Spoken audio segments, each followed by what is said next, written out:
See you soon. All right, folks. Now, my next guest says that staying with Powell, right? Powell and Company, they're going to continue to move cautiously, in part because of what Jim just mentioned, the lack of data.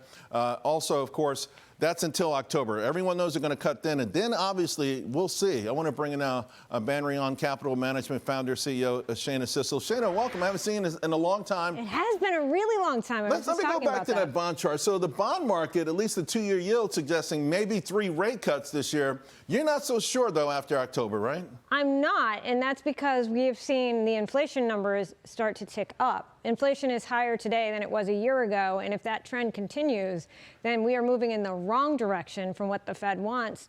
But the problem is they're kind of stuck in a bind because the employment and the labor markets have shown some cracks, and those are the two, that's the dual mandate.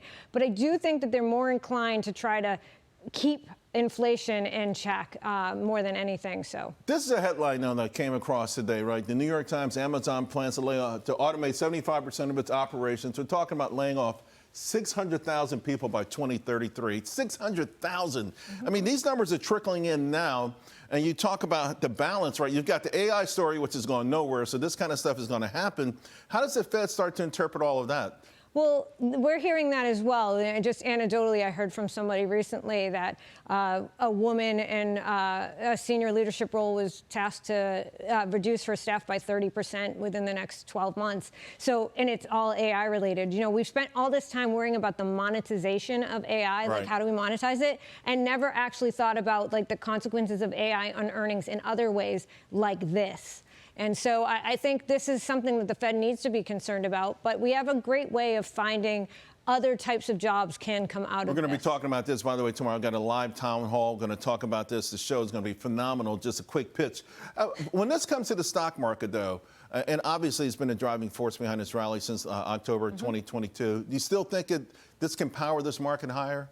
I do, because, well, A, we just talked about it. We've had all this focus on monetization of AI. How do we get people to pay for it? And we're not thinking about things like this, like how does it affect earnings and profitability and creating extra efficiencies and keeping costs down.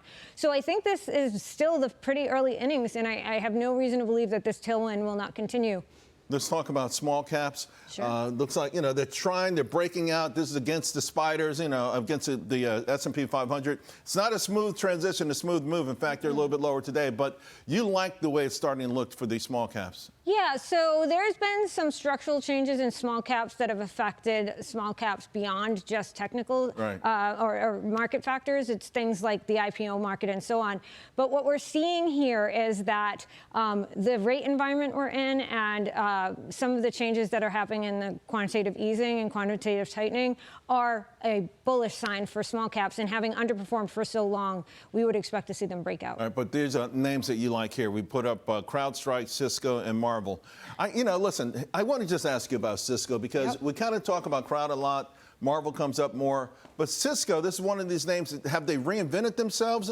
They have, and this is a stock that has burned me more times than I would like to admit, but not this time around. It's because that they're starting to shift to cloud services, AI-related support services, and they have reinvented themselves. They're also at a very low multiple compared to everything else in that space, and an opportunity to do kind of a second derivative play on AI of somebody who is benefiting from AI factors without necessarily being the chip maker of choice. Would you say Crowd is the preeminent cybersecurity name right now? Yeah, as we move more and more to AI and more to technology, then we need more and more and better cybersecurity, and Crowd is the leader. Now, the name up here that's burned me the most is Marvell, right? Because every time I think it's going, it just hits a bump in the road. Why do you think smoother sailing here? So Marvell a year ago was losing money, right? And so the last report they had was the first report, and more than 12 months there they were profitable.